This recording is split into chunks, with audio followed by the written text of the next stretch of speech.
So the last piece of this puzzle is going to be walking through the test driver implementation and kind of the client-side part. So we're going to look at this LockManagerTest and the associated client code like Lock API and so on. That'll be used to invoke synchronous methods on the LockManagerController and the LockManager service.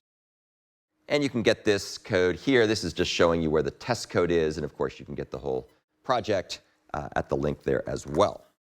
So here we are in the tests part of the EX5 example. And here's LockManagerTests. As you can see here, this is going to be a Spring Boot test that's going to launch the LockManager application, which is the microservice that runs the LockManager.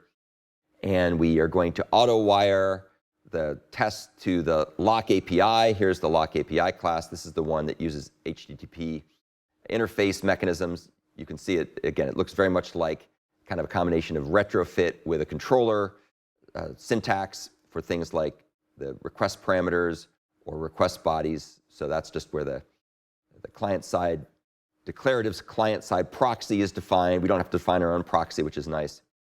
Here's that client beans factory method that we talked about that makes an instance of Lock API, and we just wire it together using a bean.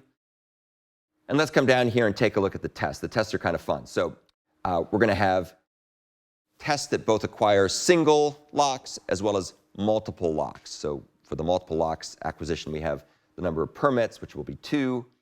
We're going to define 4 locks in total. So we have a semaphore with a count of 4. And we're going to have 4 concurrent clients that are going to run at the same time.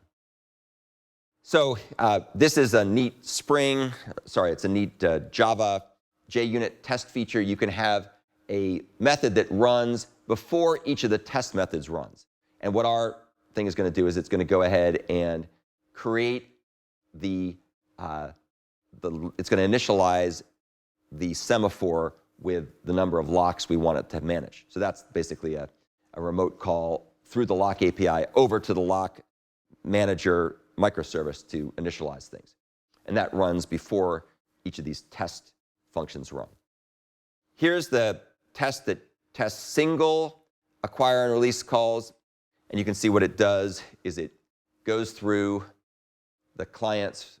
So we have 4 clients. So we have 4 of these things running in parallel.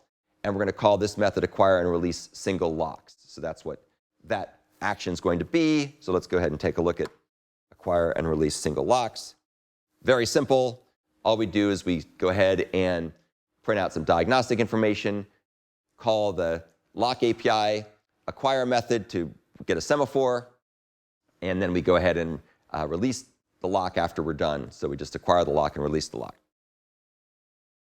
And so that's the version that does single acquire. Here's the one that does multiple acquires and releases.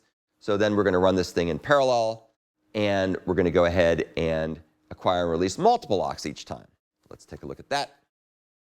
And what that does is just come down here, and it acquires multiple permits, and then it gets back a list of them, prints them out, and then it releases that list of permits.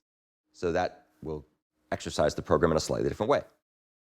So when we run this thing, you're going to see just absolute gobs of output, and we don't have to spend time trying to plow through it. This is something that I was using to see what was happening under the hood to make sure it was working properly, which it is, thankfully.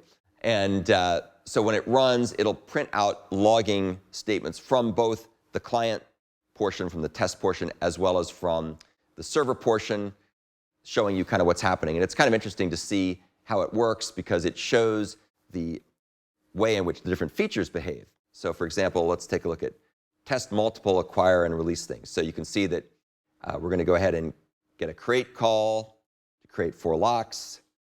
And then we're going to do the test multiple acquire and release. We start 4 concurrent clients, and then they start acquiring multiple permits from the microservice. And what's interesting here, you can see what happens is we come in here, and the lock controller says, I want to acquire permits. That calls to the lock service. You can see what thread is involved. So for example, this is thread 45, and this is calling down to the lock service acquire at thread 45. And then you can see what's happening here is we're returning the deferred result before we even bother getting the locks. So that's showing how the deferred result stuff is working. And then over here, Now this stuff is running in a virtual thread because we spawned the virtual thread when we submitted it to the executor. And it's going to try to get 2 locks. You can see it got 2 locks. And then it returns those locks. And then those come back over here on the client side. And you can see that we got those 2 locks. And then you can see that we released those locks. So anyway, it goes back and forth, and you can kind of follow the progression to see what it's doing under the hood. So anyway, that's the one that tests the multiple acquires on the from the client to the server. And then there's also one that gets 1 at a time. Not quite as interesting, but it also shows the flow of things. So anyway, now you have a much better understanding of how all these different features work, especially things like deferred results, which are kind of interesting.